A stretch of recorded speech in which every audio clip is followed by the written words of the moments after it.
Hello everyone, आप सभी लोगों का स्वागत है विश्वास जीएस एकेडमी के यूट्यूब चैनल पर। दोस्तों, जैसा कि आप जानते हो, शाम को 4 बजे मैं आप सभी के लिए एक बहुत ही शानदार सेशन लेकर आता हूं। लेकिन क्षमा चाहूंगा दोस्तों, कल आपकी वीडियो नहीं हो पाई थी। आज आपका यहां पर एक ऐसा सेशन मैंने तैयार किया जिसमें 100 से ज्यादा इस वीडियो में आपके स्लाइड्स देखने को मिलेंगी।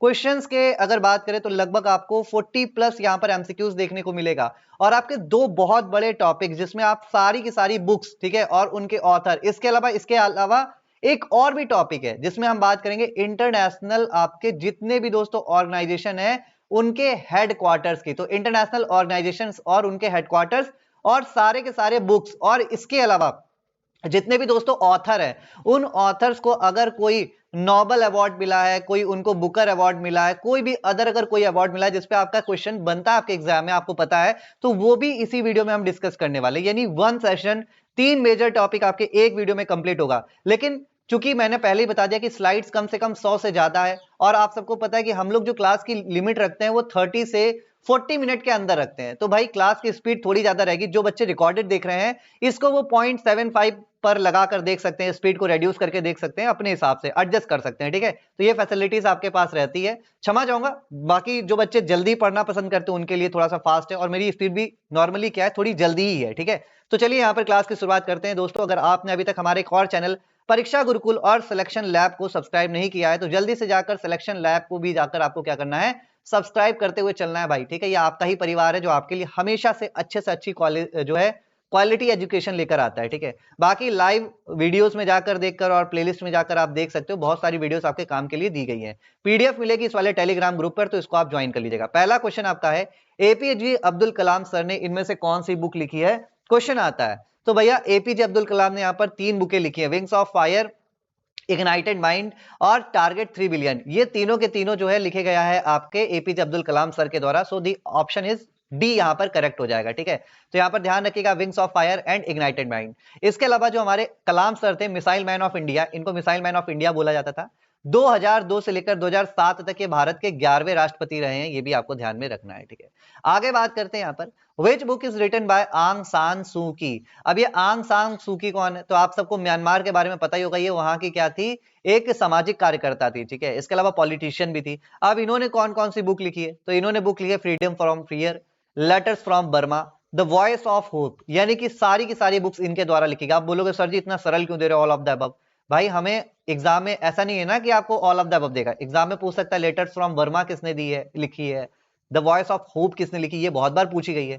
तो अब आप लोग को याद रहना चाहिए कि आंग सान सूकी के द्वारा लिखी गई है, याद रखिएगा। ठीक है, नेक्स्ट यहां पर बात कर लेते हैं आंग सान सूकी जी की।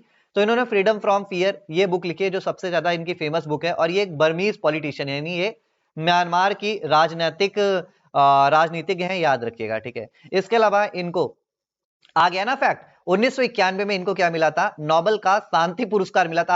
हालांकि बाद में इनसे ये वापस भी मांगा गया था कि वापस कर दो आप। ठीक है, आपके ऊपर ये जचता नहीं है, क्योंकि इन्होंने थोड़ा सा गड़बड़ किया था इस वजह से। ठीक है, चलिए अगला, वुड्स जो थे आपके, टाइगर वुड्स, इनके द्वारा कौन सी बुक लिखी गई है, तो वुड्स ने माई स्टोरी लिखी है, कम बैक लिखी है, द 1997 मास्टर्स लिखी है, या हाउ आई प्ले गोल्फ। तो आप सबको पता है टाइगर वुड्स जो है ये आपके क्या खेलते थे, ये आपके गोल्फ खेलते थे। क्या खेलते थे, गोल्फ खेलते थे। तो इन्होंने जो बुक लिखी उसका नाम भी क्या है, गोल्फ, मतलब हाउ आई प्ले गोल्फ है। इसके अलावा कौन से गेम के लिए जाने जाते थे, तो आप बोलोगे सर गोल्फ के लिए जाने जाते थे, ऑप्शन नंबर बी होगा। ठीक है, आप डिटेल देख लीजिए। ठीक है, जैसे कि टाइगर वुड्स ने क्या लिखी है, आप बोलोगे how I play golf. Sachin Tendulkar की बुक का नाम है playing it my way. Kapil Dev sir ने क्या लिखी थी, straight from the heart, straight from the heart, लहरा दो, है ना। चलो आगे देखते हैं, मार्गरेट थ्रेचर। अब मार्गरेट थ्रेचर कौन थी, ये आपको यहां पर पता होना चाहिए, और इन्होंने कौन कौन सी बुक लिखी है। तो मार्गरेट थ्रेचर ने यहां पर the part two power, the Downing street years, state craft, ये सारे के सारे आपके मार्गरेट थ्रेचर ने लिखा है, और इन्हें basically all of the above यहां पर हो जाएगा करेक्ट आंसर। अब यहां पर क्वेश्चन आता है किस देश की प्रधानमंत्री थी, तो सारे बच्चों को याद में रखना है, इन्हें आयरन लेडी ऑफ यूके बोला जाता है। ठीक है, यूनाइटेड किंगडम की दोस्तों क्या थी याद रखिएगा, ऑप्शन ए, ऑप्शन सी यहां पर करेक्ट हो जाएगा। यूनाइटेड किंगडम की प्राइम मिनिस्टर रही हैं, आपको ये ध्यान में रखना है। ठीक है, और इनको क्या बोला जाता है, यूके की आयरन लेडी के नाम से भी इन्हें जाना जाता है। ठीक है, और ये पहली वुमेन थी, वुमेन प्राइम मिनिस्टर, जिन्होंने यूके के पद को सुशोभित किया था। ठीक है, अगला, विक्रम सेठ का कौन सा उपन्यास अंग्रेजी के सबसे लंबे उपन्यासों में से एक माना जाता है, ये पेपर में क्वेश्चन आएगा, और बच्चे 99.99% इस क्वेश्चन का जवाब नहीं दे पाएंगे। क्यों, क्योंकि दिमाग में ही नहीं जाता यार। ठीक है। अब यहां पर याद रखना, आ सूटेबल बॉय, आ सूटेबल बॉय जो विक्रम सेठ सर ने लिखी है, ये अंग्रेजी के सबसे लंबे, लगभग 1365 पेज है इसमें, मोर देन 1350 पेज। इतने इतने ज्यादा अगर आप लोग पेज पढ़ लो ना, तो आप लोग का एक पेपर निकल जाए, एसएससी तो आराम से निकल जाएगा, रेलवे आराम से निकल जाएगा, लेकिन पढ़ते ही नहीं आप लोग, है ना। तो इसके अलावा याद रखिएगा, विक्रम सेठ सर ने द गोल्डन गेट और आ सूटेबल बॉय, ये दो यहां पर क्या लिखी है, बुक्स लिखी है। इसके अलावा द सूटेबल बॉय जो है, ये आपके 1349, 1350 पेजेस की क्या है, सिंगल वॉल्यूम की आपके नॉवल है। याद रखिएगा, जो इंग्लिश के सबसे लंबे बड़े नॉवल में से एक है, ठीक है। 1350 आप याद रख सकते हो, ठीक है। आगे चलते हैं, झुंपा लाहिड़ी को किस पुस्तक के लिए पुलित्जर अवार्ड मिला था। पुलित्जर अवार्ड यहां पर झुंपा लाहिड़ी जी को किस पुस्तक के लिए मिला था, ये आपसे पूछा जा रहा है। अब पुलित्जर अवार्ड किस लिए मिलता है, तो आपको समझ में आ गया, लिटरेचर के लिए मिलता है। किसके लिए मिलता है, लिटरेचर के लिए। जितने बच्चे कह रहे हैं द नेमसेक, ठीक है, गलत है आंसर। आंसर होगा interpreter of melodies. Interpreter of melodies के लिए आपके झुंपा लाहिड़ी जी को सन 2000 में क्या मिला था, पुलित्जर अवार्ड मिला था, याद रखिएगा, ठीक है। सन 2000 में इंटरप्रेटर ऑफ द मेलोडीज के लिए, सन 2000 में आपके झुंपा लाहिड़ी जी को क्या मिला था, आपका पुलित्जर अवार्ड मिला था, याद रखिएगा, ठीक है। आगे बात करते हैं, स्टीफन हॉकिंग सर ने यहां पर कौन सी बुक लिखी हुई है, ठीक है, स्टीफन हॉकिंग, ठीक है। इन्होंने बेसिकली, ये जाने माने क्या थे, भौतिक शास्त्री थे, ठीक है, क्या थे ये आपके भौतिक शास्त्री थे। बेसिकली थियोरेटिकल भौतिक शास्त्र में इनका बहुत ही ज्यादा क्या था, नाम माना जाता है, इवन आज भी माना जाता है, ठीक है। तो ये आपके इन्होंने लिखा था अ ब्रीफ हिस्ट्री ऑफ टाइम, इसके अलावा the universe in a nutshell, और इसके अलावा द ग्रांड डिजाइन। ये सारी की सारी बुक आपके किसने लिखी है, स्टीफन हॉकिंग ने लिखी है, याद रखिएगा। और स्टीफन जो हॉकिंग थे, ये किस लिए जाने जाते हैं, तो थियोरेटिकल फिजिक्स के लिए जाने जाते हैं, सैद्धांतिक भौतिकी के लिए जाने जाते हैं, याद रखेंगे। अब कहते नहीं है कि अगर इंसान के हौसले बड़े हों, तो कितनी भी बड़ी अड़चने आ जाए दोस्तों, वो उसका बाल भी बांका नहीं कर सकती है। एक व्यक्ति जो अपने बहुत कम उम्र में एएलएस का शिकार हो गया था, एएलएस मतलब होता है एक तरीके से ये आपका न्यूरोलॉजिकल डिसऑर्डर होता है। न्यूरोलॉजिकल मतलब होता है आपका दिमाग ही जो है आपके शरीर को काम नहीं करने देगा। जो आपके मोटर नर्व्स होती है ना, जिससे आपके हाथ पैर नाक मुंह कान सब चलता है, वो काम ही नहीं करेगा, आपके हाथ पैर ज्यादा मूव नहीं कर पाएंगे, ठीक है। तो पूरे जिंदगी चेयर में बैठकर एक व्यक्ति ने दुनिया के बहुत बड़े बड़े बुक्स लिखी और जो बहुत ही बड़े बड़े कॉन्सेप्ट दिए। तो याद रखिएगा, आप ब्रीफ हिस्ट्री ऑफ टाइम आपकी किसने लिखी है, आप बोलोगे यहां पर ये लिखी गई स्टीफन हॉकिंग के द्वारा, ठीक है। अगला क्वेश्चन आता है, तुषार गांधी। अब तुषार गांधी जो है किस प्रसिद्ध नेता के परपोते थे, ये आपको बताना है। तो तुषार गांधी यार ऑब्वियस सी बात है, महात्मा गांधी जी जो थे उनके क्या थे, परपोते थे, याद रखिएगा, great grandson of Mahatma Gandhi, ठीक है।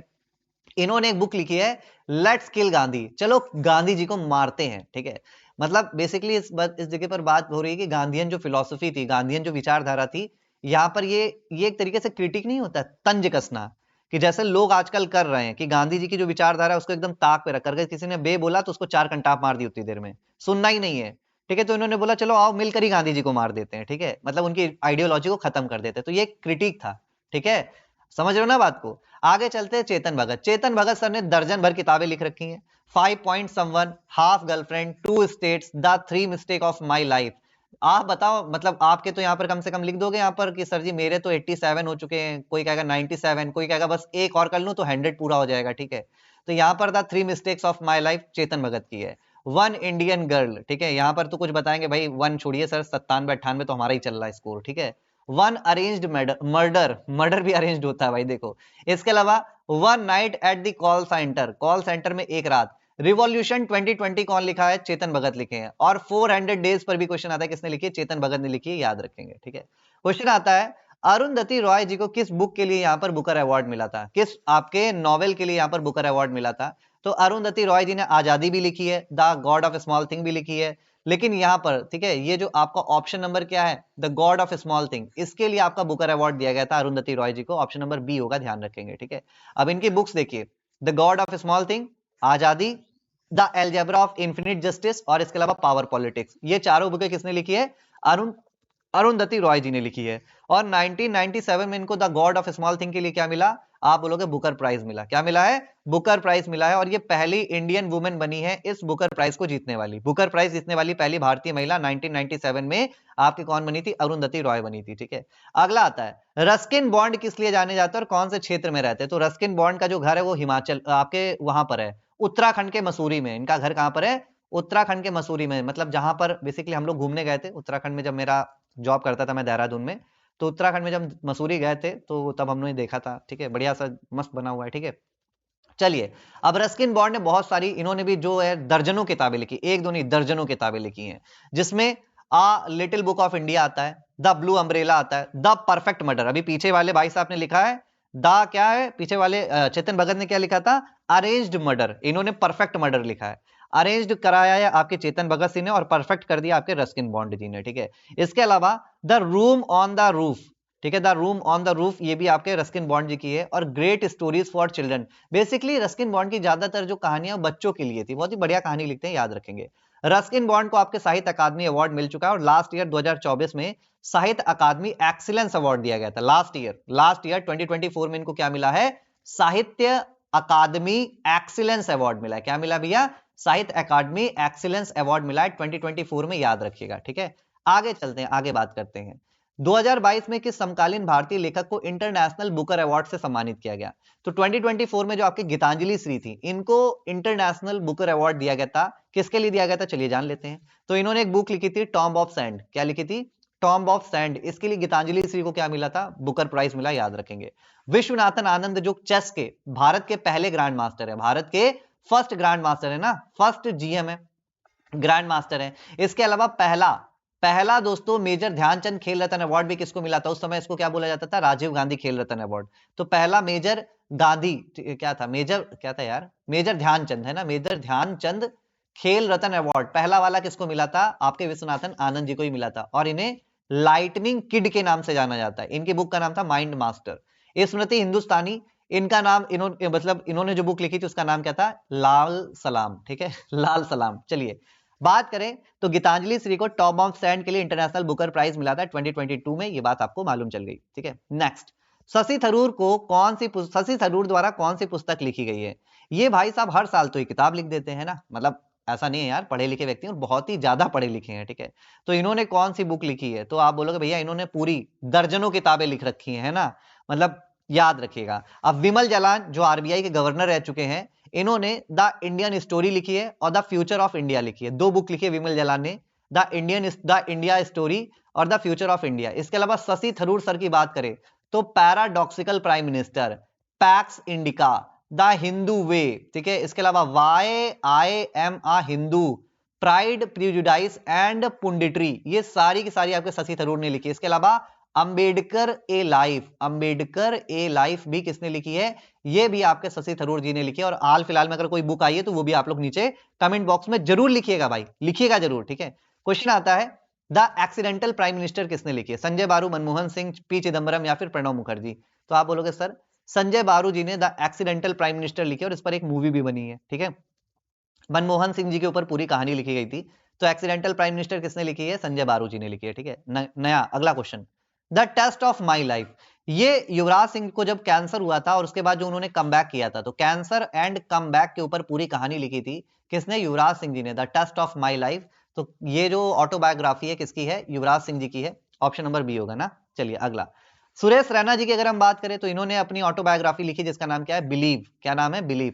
और युवराज सिंह की ऑटोबायोग्राफी के बारे में अभी मैंने पीछे बता दिया, ठीक है। अगला क्वेश्चन, किरण बेदी जो हमारे देश की पहली क्या थी, आईपीएस ऑफिसर थी, इंडियन पुलिस सर्विस ज्वाइन करने वाली पहली भारतीय महिला थी, याद रखेंगे, ठीक है। ऑप्शन नंबर क्या होगा, बी होगा। अब आईपीएस किरण बेदी जो थी बहुत ही ज्यादा सम्मानित है, पुडुचेरी की गवर्नर भी रह चुकी है ना, पुडुचेरी की क्या रह चुकी है, गवर्नर भी रह चुकी है। इन्होंने बुक लिखी थी fearless governance, creative leadership, I dare, as I see, ये बुक्स किसने लिखी है, किरण बेदी ने लिखी है। और आप सभी जितनी भी लड़कियां यहां पर वीडियो देख रही हैं, आप बाद में देख रही हैं, आप सभी के घर में अगर इनकी छोटी सी भी इमेज नहीं है तो भैया इसका मतलब है आपको पता ही नहीं है कि एक्चुअल में वुमेन्स की पावर क्या होती है, आप कैसे क्या चीजें कर सकते हो, ठीक है। तो ये भारत की पहली आईपीएस महिला थी किरण बेदी जी, ठीक है। और इस समय आरपीएफ की पहली महिला डायरेक्टर कौन बनी, कमेंट बॉक्स में बताइएगा, ठीक है। इन्होंने आईपीएस कब ज्वाइन किया था, 1972 में किया था, ईयर पूछा जा सकता है आपके एसएससी वगैरह के एग्जाम में, ठीक है। तस्लीमा नसरीन जो है ये बेसिकली किस कंट्री से बिलोंग करती हैं, बहुत ही अच्छी लेखिका है। तो याद रखना तस्लीमा नसरीन आपके जो है बांग्लादेश से बिलोंग करती हैं, किससे करती हैं, बांग्लादेश से बिलोंग करती हैं, ठीक है। ये ओरिजिनली आपके बांग्लादेश की रहने वाली थी, ठीक है। और बाद में इन्होंने स्वीडिश नागरिकता यहां पर ले ली थी, ठीक है। अब इन्होंने जो बुक लिखी उसमें आता है सेमलेस, सेमफुल, फेरा, ठीक है, तो दो ऐसी किताबें लिखकर दिमाग किसी का भी फेर जाएगा ही जाएगा, ठीक है। तो सेमलेस सेमफुल फेरा, ठीक है, तो ये 3 बुक आपके तस्लीमा नसरीन ने लिखी है, याद रखिएगा, ठीक है। ये महिला अधिकारों के बारे में बात करती हैं, ठीक है, याद रखेंगे। चलिए अगला, सलमान रुश्दी ने कौन सी बुक लिखी है यार? सलमान रुश्दी तो आप सबको पता है, खतरनाक लेखक है। मिडनाइट्स चिल्ड्रन कह लो, द मूर्स लास्ट साई कह लो, द सैटेनिक वर्सेस कह लो, ये सारी की सारी बुक किसने लिख दी है? सलमान रुश्दी सर ने लिखी है। ऑप्शन नंबर डी हो जाएगा यार। अब यहां पर कुछ बुक्स देखते हैं टीएन सेशन की। टीएन सेशन कौन थे? ये आपको याद में रखना है, इलेक्शन जो हमारे चीफ इलेक्शन कमिश्नर होते हैं ना, चीफ इलेक्शन कमिश्नर जैसे इस समय कौन है? ज्ञानेश सिंह जी है। तो उसी तरह से आपके टीएन सेशान भी थे।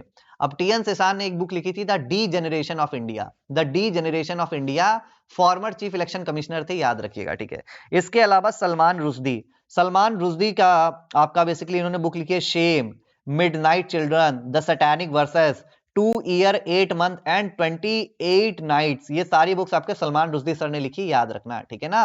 अगला, अच्छा एक पीछे वो था, इनको एक अवार्ड भी मिला था बुकर का। सलमान रुश्दी ने बुकर प्राइज जीता था 1981 में, 1981 में सलमान रुश्दी ने बुकर प्राइज जीता था मिडनाइट चिल्ड्रन के लिए।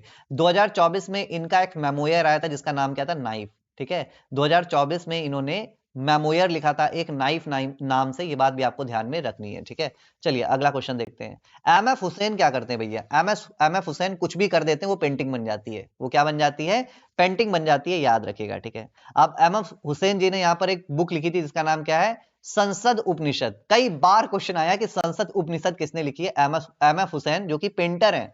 अटल बिहारी वाजपेयी, राजनीति की पथरीली राहें, सख्ती से शांति, क्या खोया क्या पाया, मेरी संसदीय यात्रा, संसद के 3 दशक, ये सारी बुकें आपके किसकी है? संसद पर ये सारी बुकें आपके अटल बिहारी वाजपेयी जी ने लिखी है, ठीक है। अगला, लाल कृष्ण आडवाणी आपके कौन सी पॉलिटिकल पार्टी से जुड़े हुए थे? तो आप बात करोगे यार, लाल कृष्ण आडवाणी सर जो है ये भारतीय जनता पार्टी से जुड़े रहे हैं शुरुआत से, ये बात आपको ध्यान में रखना है, ठीक है। अब बुक आती है, इन्होंने कौन कौन सी बुक लिखी है? My take, my country, my life, as I see it, जैसा कि मैं देख सकता हूं, या फिर जैसा कि मैं इसे देख सकता हूं।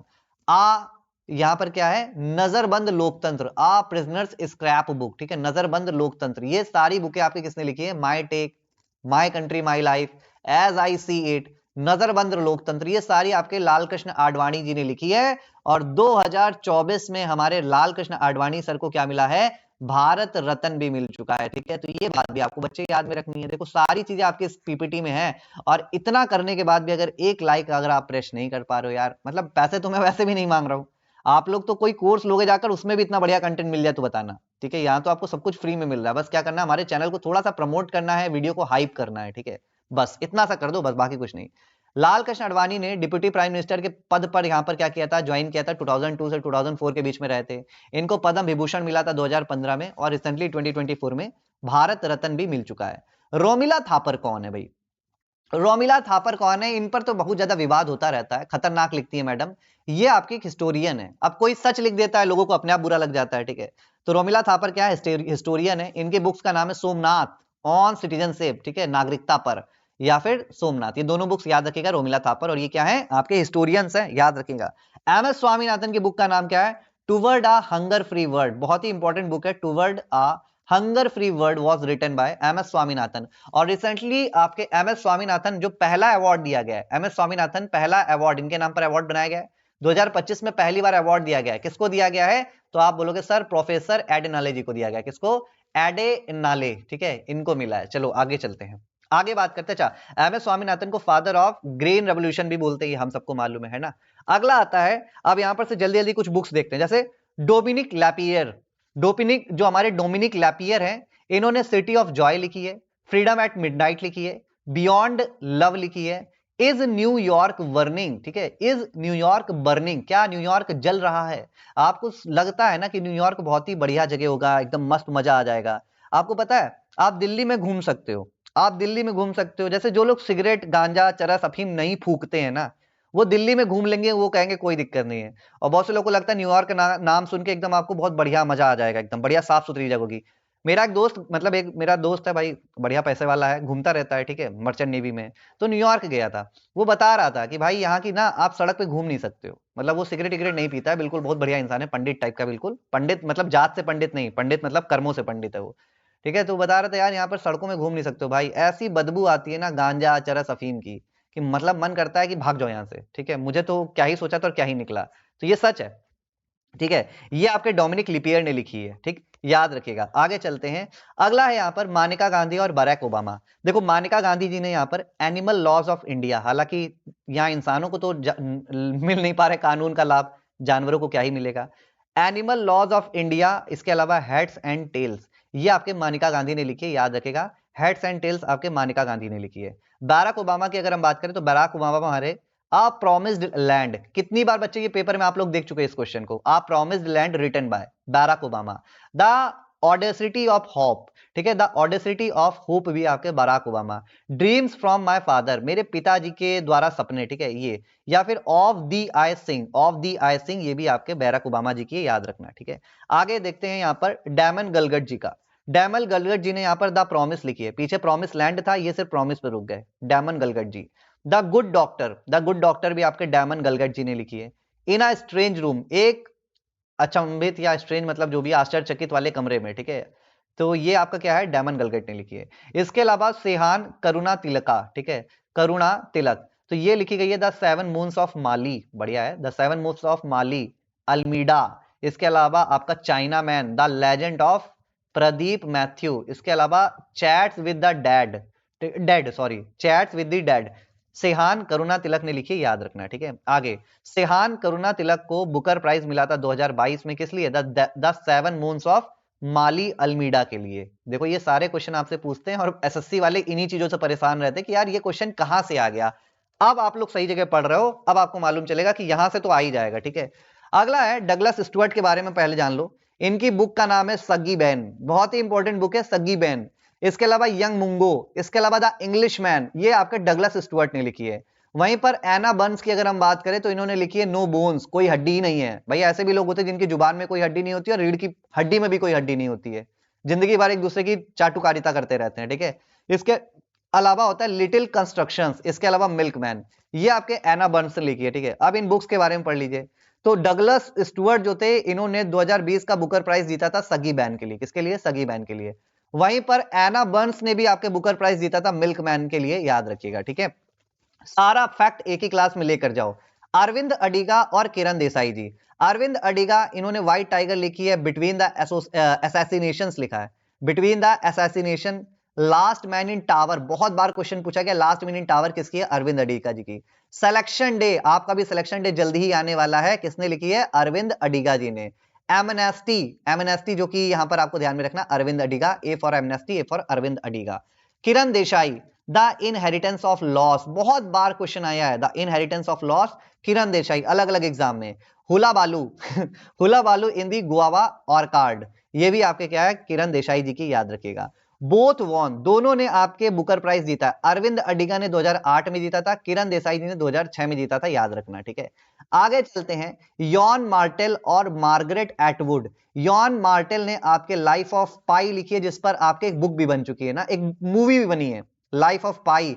आपके उसमें इरफान खान है, अगर आपने देखी हो लाइफ ऑफ पाई। आपको बहुत बोरिंग लगेगी, जो बच्चे ऐसे ही है ना जिनको चैट, दुनिया भर की चैट करनी होती है, उनको बोरिंग लगेगी, लेकिन जो जिंदगी को समझना चाहते हैं वो लाइफ ऑफ पाई मूवी देखिएगा।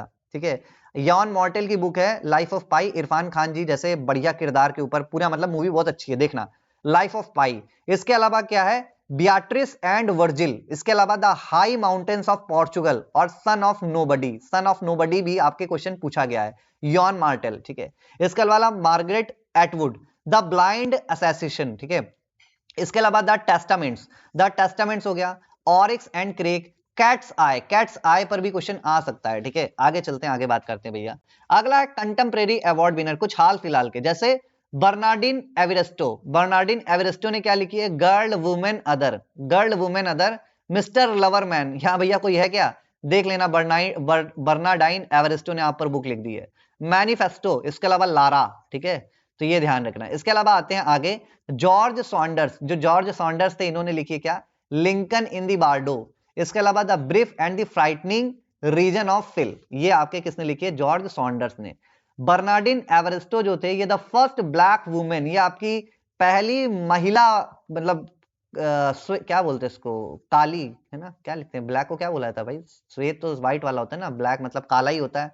तो पहली काली जो महिला थी, ठीक है, ब्लैक बेसिकली, उन्होंने यहाँ पर बुकर प्राइज जीता था 2019 में, याद रखिएगा, और मार्गरेट एडवुड के साथ इन्होंने ये शेयर किया था, ठीक है। आगे देखते हैं भाई, पॉल बीटी आपके the sellout, Slumberland, the white boy shuffle और टफ, ये आपके पॉल बीटी ने लिखी है। और Marlon James, the book of night women, a brief history of 7 killings, John Crow's devil, ये सब आपके मैरलॉन जेम्स ने लिखी है। और 2015 में मैरलॉन जेम्स ने अ ब्रीफ हिस्ट्री ऑफ 7 किलिंग्स के लिए बुकर प्राइज जीता है, ठीक है। आगे इंटरनेशनल प्राइज विनर्स की अगर हम बात करें तो डेविड डियोप आते हैं, जॉर्जी गॉस्पेडिनोव आते हैं। इन्होंने बेसिकली 2023 के लिए, जॉर्जी गैस्पिडिनोव ने 2023 के लिए, रिसेंटली आपका 2023 के लिए दोस्तों क्या जीता था, इंटरनेशनल बुकर प्राइज जीता था, ठीक है, टाइम शेल्टर के लिए। किसके लिए, टाइम शेल्टर के लिए, याद रखिएगा, ठीक है। ओल्गा टुकार्जुक की बुक्स का नाम क्या है, फ्लाइट्स। इसके अलावा drive your plough over the bones of the dead, इसके अलावा द बुक्स ऑफ जेकब, ये आपके यहां पर लिखी गई है ओल्गा टुकार्जुक के द्वारा। और 2018 में इन्होंने क्या जीता था, नोबल का प्राइज, लिटरेचर अवार्ड, लिटरेचर का नोबल अवार्ड जीता था 2018 में। और उसी समय इंटरनेशनल बुकर अवार्ड भी जीता था ओल्गा टुकार्जुक ने, याद रखिएगा। आगे यहां पर हिंदी ऑथर्स की बात करें तो असगर वजाहत, इन्होंने महाबली, 7 आसमान, कैसी आग लगी, मनमाटी जैसी बुकें लिखी हैं। ज्ञान चतुर्वेदी की बात करें तो पागल खाना, भैया आप लोगों के बारे में बात हो रही, देखो यहां पर ज्ञान चतुर्वेदी जी ने लिखी है पागल खाना, स्वांग, प्रेम कथा, मरीचिका, बारामासी, नरक यात्रा, ठीक है, प्रत्यांश, इसके अलावा क्या है भैया, प्रत्यंसा, इसके अलावा डांगे में मुर्गा, ठीक है, दंगे में मुर्गा, सॉरी, तो ये आपकी सारी लिखी गई है, ठीक है। शरद पगारे और नसीरा शर्मा की भी कुछ बुक्स हैं, जैसे कागज की नाव किसने लिखी है, नसीरा शर्मा ने। इसके अलावा औरत के लिए औरत किसने लिखी है, नसीरा शर्मा जी ने। प्रोफेसर शरद पगारे जी की बुक बहुत ही इंपॉर्टेंट है, जिसमें पाटलिपुत्र की सामग्री, इसके अलावा चंद्रमुखी का देवदास, ठीक है, गुलारा बेगम, ठीक है, बेगम जैनाबादी, उजाले की तलाश इंपॉर्टेंट है, याद रखना, क्वेश्चन आ सकता है, ठीक है। आगे चलते हैं भैया, आगे बात करते हैं कुछ वुमेन्स हिंदी ऑथर्स की, कुछ महिलाओं की बात करते हैं तो ममता कालिया, ठीक है, ये छोटा भीम वाला कालिया नहीं, ममता कालिया है, ठीक है। इन्होंने दुक्कम सुक्कम लिखी है, इसके अलावा प्रेम कहानी भी लिख दी इन्होंने, एक पत्नी के नोट्स भी इन्होंने लिख दिए हैं। अभी तक आप लोग हिस्ट्री, ज्योग्राफी और फिजिक्स के नोट्स नहीं पढ़ पा रहे थे, एक पत्नी के नोट्स पढ़ लीजिए, ममता कालिया ने लिखी है। अंधेरे को ताला, ठीक है, ये भी ममता कालिया जी ने लिखी है। लीलाधर जागुड़ी, ठीक है, इन्होंने आपके जितने लोग उतने प्रेम, बाप रे बाप, ये आपका यहाँ पर लिखी गई है, लीलाधर जागुड़ी, ठीक है, जागुड़ी के द्वारा, ठीक। अनुभव के आकाश में चांद, लीलाधर जागुड़ी। घबराए हुए शब्द, ये भी आपके लीलाधर जागुड़ी जी ने लिखी है, याद रखना भैया, ठीक है। तो यहां पर आप देख रहे हो ना, कई सारे आप लोग को यहाँ पर बुक्स वगैरह नजर आ रही हैं। अब शरण कुमार लिम्बाले ने क्या लिखी है, शरण कुमार लिम्बाले जी ने आपके बहुजन लिखी है, दलित ब्राह्मण लिखी है, दंगल लिखी है, दंगल वो वाली दंगल ना, ठीक है। इसके अलावा दलित पैंथर इंपॉर्टेंट है, दलित पैंथर किसने लिखी है, आपके शरण कुमार लिम्बाले जी ने, ठीक है, याद रखिएगा। और यहाँ पर वासुदेव मुही जी ने आपके चेकबुक और दैट वन मूवमेंट, ये सब लिखी हुई है, ठीक है। बात समझ में आ रही, रामदर्श और शिवशंकरी के बारे में अपना पढ़ते रहना। अब यहां से स्टार्ट होते हैं आपके इंटरनेशनल ऑर्गेनाइजेशन, यानी लगभग अभी तक आपने 30 मिनट की जो क्लास की, इसमें आपने सारी बुक्स पढ़ ली है भैया, जितने भी इंपॉर्टेंट लेखक थे मैंने लगभग सारी करा दी है, सारी मतलब सारी करा दी है। करंट वाली आप ऐड करते चलिएगा, आपका एग्जाम में बुक्स वाला सेक्शन कंप्लीट। अब बात करते हैं मेजर ऑर्गेनाइजेशन की। मेजर ऑर्गेनाइजेशन में सबसे पहले आप बात करो, यूएन को कब स्टैब्लिश किया गया था भैया। तो जितने बच्चे कह रहे हैं सर जी यूएन को 1945 24 अक्टूबर को स्टैब्लिश किया गया था 51 देशों के द्वारा, बिल्कुल सही कह रहे हो, ठीक है। कितने देश वर्तमान में इसके 193 कंट्रीज हैं, और रिसेंट में आपके 193 कंट्रीज जो ऐड हुई थी वो साउथ सुडान थी, 2013 में ऐड हुआ था, याद रखिएगा, ठीक है, रिसेंट जो कंट्री थी। इसके अलावा हेडक्वार्टर इसके सारे के सारे कहां पर है, न्यूयॉर्क में है, ये बात आपको ध्यान में रखनी है, ठीक है। यूनाइटेड नेशन जो शब्द था ये किसने कॉइन किया था, तो ये आपके रूजवेल्ट ने किया था, अमेरिकी राष्ट्रपति थे ये, ठीक है। यूएस के राष्ट्रपति फ्रैंकलिन डी रूजवेल्ट ने आपके कॉइन किया था, ठीक है। आगे बात करते हैं संयुक्त राष्ट्र नाम किसने दिया, तो आप बोलोगे सर फ्रैंकलिन रूजवेल्ट ने दिया, अभी आपने बता दिया। यूएन की ऑफिशियल लैंग्वेज कौन सी नहीं है, तो यूएन की आपकी अरेबिक है, ठीक है, चाइनीज है, फ्रेंच है, लेकिन जो जर्मन है ये नहीं है, option B is the correct answer. अब यहां पर 6 लैंग्वेज आपको याद में रखनी है, अरबी है, इंग्लिश है, चीनी है, फ्रेंच है, स्पेनिश है, रूसी है, ठीक है, हिंदी विंदी भी नहीं है, ठीक है। आगे आ जाओ, यूएनएससी के परमानेंट मेंबर कौन से हैं, तो याद रखिएगा ABCFR, अमेरिका, ठीक है, इसके अलावा ब्रिटेन, इसके अलावा चाइना, इसके अलावा फ्रांस, इसके अलावा रसिया। ठीक है, तो ABCFR याद रखिएगा, बाकी काम हो जाएगा। ठीक है, आगे चलते हैं। यहां पर पूछा जा रहा है कि यूएनएससी में परमानेंट मेंबर कौन है, तो परमानेंट मेंबर इनमें से कौन है, तो आप बोलोगे सर चाइना है 1962 से। अगला यहां पर देखते हैं, विश्व स्वास्थ्य संगठन का हेडक्वार्टर कहां पर है, WHO का हेडक्वार्टर कहां पर है भाई, तो जितने भी जिनके भी लास्ट में लगभग ओ आता है उनके ज्यादातर हेडक्वार्टर आपके जिनेवा में देखने को मिलते हैं, ज्यादातर, सारे नहीं ज्यादातर। ठीक है, जैसे यहां पर जिनेवा में आपका WTO का है, वर्ल्ड ट्रेड ऑर्गेनाइजेशन का, रेड क्रॉस का है, WHO का है, और इंटरनेशनल लेबर ऑर्गेनाइजेशन का भी है। ठीक है, आगे बात करते हैं यहां पर विपो का। देखो, अच्छा, बौद्धिक संपदा पर केंद्रित कौन सा संगठन जिनेवा में स्थित है, तो बौद्धिक संपदा यानी कि इंटेलेक्चुअल प्रॉपर्टी पर कौन काम करता है, तो आप बोलोगे sir world intellectual property organisation आपका विपो, जिसका हेडक्वार्टर कहां पर है, जिनेवा में है, याद रखिएगा। ठीक है, अब यहां पर बात करते हैं, जैसे वर्ल्ड मेट्रोलॉजिकल ऑर्गेनाइजेशन, देखो लास्ट में ओ आ रहा है, कहां पर है आपका, जिनेवा में है। ठीक है, ITU इंटरनेशनल टेलीकम्युनिकेशन यूनियन कहां पर है आपका, जिनेवा में। UNCTAD United Nation conference on trade and development, Geneva. विपो जुनेवा, और UNHCR United Nation high commissioner for refugees, ये भी आपका जिनेवा में है। ठीक है, आगे चलते हैं भैया। IMO का हेडक्वार्टर कहां पर है, अब आपको लगेगा सर जी इसमें भी तो ओ आ रहा है, इसका भी जिनेवा होना चाहिए, लेकिन जिनेवा तो ऑप्शन में ही नहीं है। तो भैया हर चीज, हर चमकती चीज सोना नहीं होती, हर साबुन रक्सोना नहीं होता, और हर फुटबॉलर मैराडोना नहीं होता, याद रखिएगा। ठीक है, खैर यहाँ पर ओ जो है हर जगह पर काम नहीं करता है, कुछ चीजें लंदन वंडन में भी है। ठीक है, तो जैसे आपका लंदन की अगर हम बात करें तो कॉमनवेल्थ ऑफ नेशंस, जिसमें लगभग 56 देश है, कितने, 56 कंट्रीज हैं कॉमनवेल्थ ऑफ नेशन, जिसमें इंडिया भी इसका एक पार्ट है 1949 से। ठीक है, 1949 से भारत भी इसका क्या एक सदस्य है। आपको याद में रखना है कि लंदन में इसका हेडक्वार्टर है कॉमनवेल्थ ऑफ नेशन का। एमनेस्टी इंटरनेशनल का भी हेडक्वार्टर कहां पर है, लंदन में है। इसके अलावा इंटरनेशनल मैरीटाइम ऑर्गेनाइजेशन का भी हेडक्वार्टर कहां पर है, आपके लंदन में है। और रॉयल सोसाइटी, भैया रॉयल है ना, वो आपके जो ब्रिटेन के जो किंग कंग है, तो याद रखिएगा वो भी आपका रॉयल सोसाइटी, उससे लंदन याद आ जाएगा आपको। ठीक है, चलिए, लंदन स्थित कौन सा संगठन जिसमें 56 देश हैं, तो 56 देश किसमें, 56 कंट्रीज किसमें है, तो आप बोलोगे सर ये है आपका कॉमनवेल्थ ऑफ नेशन में। ठीक है, और रिसेंटली कॉमनवेल्थ ऑफ नेशन की सेक्रेटरी जनरल कौन बनी, जरा बताइएगा, सेक्रेटरी जनरल कौन बनी है, पहली अफ्रीकन वुमेन, पहली अफ्रीकन वुमेन कौन बनी है, जल्दी से कमेंट करके बताना भाई, अफ्रीकन वुमेन। और मैं कमेंट देखता हूं, आपको तो मालूम ही है, और जिसका आंसर नहीं आया ये वाला कान पकड़ के घसीटता हूं, रुको तुम लोग आओ वापस लाइव क्लास में रात को 8 बजे, रात को 8 बजे जब पॉलिटी पढ़ाऊंगा ना, तो पॉलिटी पढ़ाते समय भी आपको ऐसा तो है नहीं कि कॉमनवेल्थ वगैरह के बारे में बताऊंगा नहीं, और तब अगर ये सब देखूं याद तो आ ही जाएगा मुझे, फिर मैं देखता हूं। ठीक है, जो तुम लोग कर रहे हो ना। चलो, यूनिसेफ का हेडक्वार्टर कहां पर है, यूनिसेफ का हेडक्वार्टर कहां पर है, तो बेटा अब आपके नए हेडक्वार्टर यहां से स्टार्ट होते हैं। देखो जितने भी आपके न्यूयॉर्क में, सारे के सारे आपको याद में रखना है। UNO United nation organisation, United nation के ज्यादातर हेडक्वार्टर आपके न्यूयॉर्क में है। UNICEF New York, UN women New York, UNFPA New York. ठीक है, याद रखिएगा ये सारे के सारे आपके कहां पर है, न्यूयॉर्क में है। अगला, which UN entity headquartered in New York, ऐसा कौन सा यूएन एंटिटी जिसका हेडक्वार्टर न्यूयॉर्क में है और जो जेंडर इक्वालिटी पे फोकस करता है, तो आप बोलोगे सर ये यूएन वुमेन करता है, और कौन करता है, आपका option number C, yes.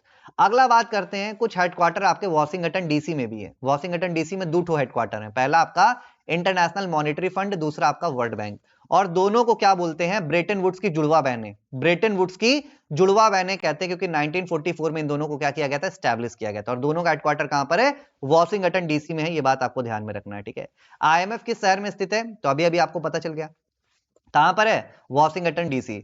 IMF और वर्ल्ड बैंक की स्थापना किस घटना के कारण हुई थी, तो आप बोलोगे ब्रेटन वुड्स कॉन्फ्रेंस 1944 के तहत हुई थी, है ना, 1944 के तहत हुई थी। अगला यहां पर देखते हैं, ओपेक, ओपेक का हेडक्वार्टर कहां पर है, देखो ओपेक की जो स्थापना हुई थी ये आपके 1961 में बगदाद ईरान में हुई थी, कहां पर, बगदाद इराक में हुई थी, कहां पर, बगदाद इराक में इसको एस्टैब्लिश किया गया था। ठीक है, लेकिन बच्चे याद रखना इसका हेडक्वार्टर आपका बगदाद इराक में नहीं है, इसका हेडक्वार्टर कहां पर है, आपके ऑस्ट्रिया। अच्छा, बहुत से बच्चे ऑस्ट्रिया और ऑस्ट्रेलिया में कंफ्यूज हो जाते हैं, मतलब ऑस्ट्रिया आपका यूरोप में पड़ता है, ऑस्ट्रेलिया आपका खुद का एक देश और एक कॉन्टिनेंट है। ठीक है, तो ऑस्ट्रिया के वियना कंट्री जो है कैपिटल में आपके लोकेटेड है। ठीक है, अब वियना में और भी हेडक्वार्टर हैं, जैसे कि IAEA international atomic energy agency, जो आपके परमाणु ऊर्जा के लिए काम वगैरह करता है। ओपेक जो पेट्रोलियम के लिए काम करता है। यूनिडो जो आपके इंडस्ट्रियल डेवलपमेंट के लिए काम करता है। और UNODC जो आपके ड्रग्स वगैरह को कंट्रोल करने के लिए काम करता है। ठीक है, चलिए आगे बात करते हैं यहां पर वियना बेस्ड उस ऑर्गेनाइजेशन की बात बताइए जो आपके इंटरनेशनल कॉपरेशन करता है किसके लिए, peaceful use of nuclear energy, परमाणु ऊर्जा के पीसफुल यूज के लिए यहां पर बातचीत वगैरह करता हो। तो यूनिडो क्या करता है, आप बोलोगे सर इंडस्ट्रियल डेवलपमेंट। ओपेक क्या करता है सर, पेट्रोलियम। यूएनओडीसी ये क्या करता है, ये तो ड्रग एंड क्राइम्स की बातें करता है। तो बचा क्या, आईएईए इंटरनेशनल एसोसिएशन फॉर, क्या था आपका, एक बार देख लो भैया इसका full form, international atomic energy agency, ठीक है, इंटरनेशनल एटॉमिक एनर्जी एजेंसी। चलो आगे, यूनेस्को का हेडक्वार्टर कहां पर है, तो ये एक बार मेरा गलत भी हुआ था तो मैं आपको बता देता हूं भैया, यूनेस्को आपका पेरिस में, कहां पर है, पेरिस में है, आपको ध्यान में रखना है, ठीक है। कहां पर है बच्चे, यूनेस्को का हेडक्वार्टर आपके पेरिस में है। ओईसीडी का हेडक्वार्टर भी पेरिस में है। और जो आपका G7, जो G7 देश है ना, उसका हेडक्वार्टर भी ओईसीडी के हेडक्वार्टर में ही है, यानी आपके पेरिस में, याद रखिएगा, ठीक है। आगे चलते हैं, आगे बात करते हैं। अगला, which organisation based in Paris is responsible for designing world heritage sites.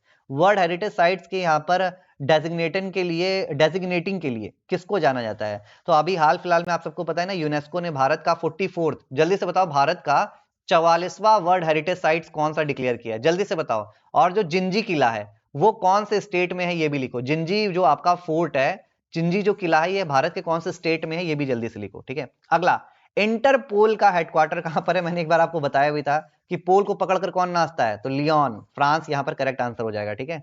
चलिए आगे बात करते हैं अब कुछ अदर यूरोपियन ऑर्गेनाइजेशन की, जैसे लियोन फ्रांस, आपका इंटरपोल कहां पर है, लियोन फ्रांस में है। हैग में आईसीजे का क्वार्टर है, ठीक है।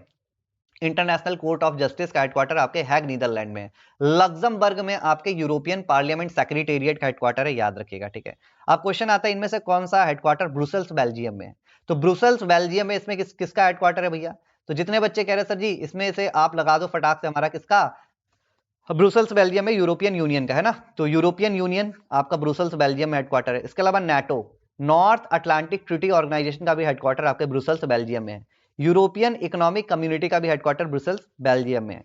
रोम इटली की बात करें तो फूड एंड एग्रीकल्चरल ऑर्गेनाइजेशन का हेडक्वार्टर रोम इटली में। आईफैड, मतलब जितने भी फूड वाले हैं, जितने भी एग्रीकल्चर या फूड वाले हैं, वो सारे आपको रोम इटली में मिलेंगे। देखिए, वर्ल्ड फूड प्रोग्राम, ठीक है, international fund for agricultural development और फूड एंड एग्रीकल्चरल ऑर्गेनाइजेशन कहां पर है, रोम इटली में। और रोम किस नदी के किनारे पर है, तो आप बोलोगे सर रोम टाइबर नदी के किनारे पर है। किसके किनारे पर, टाइबर रिवर के किनारे पर है, याद रखेगा। FAO का हेडक्वार्टर कहां पर है, तो ये किससे रिलेटेड है, आप बोलोगे फूड से, यानी इसका हेडक्वार्टर आपके रोम में बसा है, ठीक है। अगला, यहां पर एशियन ऑर्गेनाइजेशन की अगर हम बात करें तो देखो, बीजिंग चाइना में क्या है आपका, SCO संघाई कोऑपरेशन ऑर्गेनाइजेशन।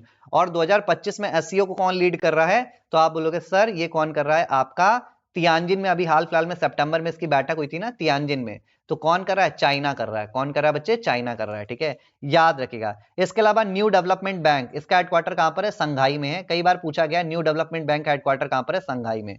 मनीला फिलीपींस में आपका एशियन डेवलपमेंट बैंक का हेडक्वार्टर है। और इसके इसके आपके प्रेसिडेंट कौन है, ये आपसे पूछा जाता है, ठीक है। इसके आपके प्रेसिडेंट कौन है, तो आप बोलोगे सर इसके प्रेसिडेंट है मसातो कांदा जी। कौन है, मसातो कांदा is the head of the Asian development bank. ASEAN आपका बेसिकली इसका हेडक्वार्टर कहां पर है, जाकार्ता में है। ये बात भी आपको ध्यान में रखनी है, ठीक है। आगे आते हैं, सार्क की बात करते हैं, south Asian association for regional cooperation. इसका हेडक्वार्टर कहां पर है, तो आप बोलोगे सर काठमांडू नेपाल में है, ठीक है। बिमस्टेक का हेडक्वार्टर कहां पर है बेटा, ढाका ढक्कन बांग्लादेश में है, ठीक है।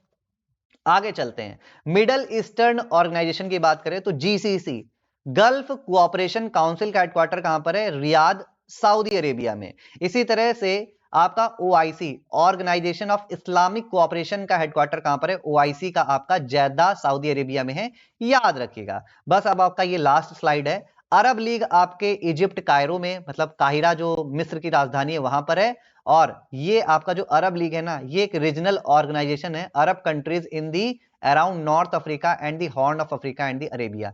जल्दी से बेटा कमेंट बॉक्स में बताना जो भी वीडियो को रिकॉर्डेड देख रहे हैं, हॉर्न ऑफ अफ्रीका में कौन कौन से देश आते हैं, ठीक है। हॉर्न ऑफ अफ्रीका में कौन कौन से देश आते हैं, ये कमेंट बॉक्स में आप लोग बताइएगा। और कंटेंट अगर अच्छा लग रहा है तो वीडियो को लाइक शेयर और सब्सक्राइब करना मत भूलिएगा। अफ्रीकन यूनियन जो आपका 21th मेंबर बना है, किसका 21वां सदस्य बन गया है, किसका, आप बोलोगे सर जी G20 का। G20 का 21वां सदस्य बनना है ना आपका, कौन, अफ्रीकन यूनियन। कब बना था, 2023 में, जब भारत इसकी अध्यक्षता कर रहा था, किसकी, G20 की। तो अफ्रीकन यूनियन का हेडक्वार्टर कहां पर है, अदिस अबाबा इथोपिया में, ठीक है। और इथोपिया से याद आया आपका, भारत का इथोपिया किसे कहते हैं, भारत का इथोपिया किसे कहते हैं? तो याद रखिएगा, भारत का इथोपिया कहलाता है आपका मध्य प्रदेश। एमपी को भारत का इथोपिया कहते हैं, ठीक है। यूएनईपी जिसको आपके 1972 के स्टॉकहोम कॉन्फ्रेंस के बाद, ठीक है, स्टॉकहोम कॉन्फ्रेंस के बाद स्टैब्लिश किया गया था। इसका हेडक्वार्टर कहां पर है? नैरोबी कीनिया में। उसको स्टैब्लिश कब किया गया था? 1973 में। ये बात आपको ध्यान में रखनी है, ठीक है।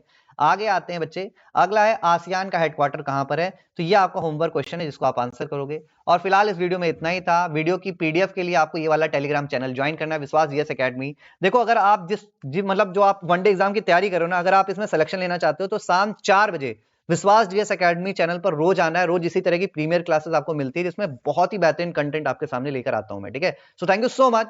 और हाँ, चैनल को इतने एफर्ट के बाद तो एक लाइक शेयर सब्सक्राइब जरूर कीजिएगा। थोड़ी सी स्पीड ज्यादा थी, उसके लिए मैं क्षमा चाहूंगा, लेकिन आप अगर पेज देखोगे ना तो आपको समझ में आ जाएगा कि स्पीड ज्यादा होना भी जरूरी था। 101 पेज नंबर पर हो आप, ये देखो 101 पेज नंबर पर हो। और आपको पता है मैं बीच में कोई भी प्रमोशन वगैरह नहीं लगाता हूं, बाकी टीचर्स की तरह की एक पढ़ाओ फिर 40 प्रमोशन नहीं लगाता हूं भाई, ठीक है। पहले पेज पे एक प्रमोशन रहता है जिसमें हमारे चैनल का ही नाम होता है और फिर लास्ट में होता है, ठीक है। बाकी के तो मैं कुछ दिखाता ही नहीं हूं आपको, ठीक है। तो थैंक यू सो मच, मिलते हैं आपसे अगली वीडियो में। Till then take care, thank you so much, bye bye, love you all guys.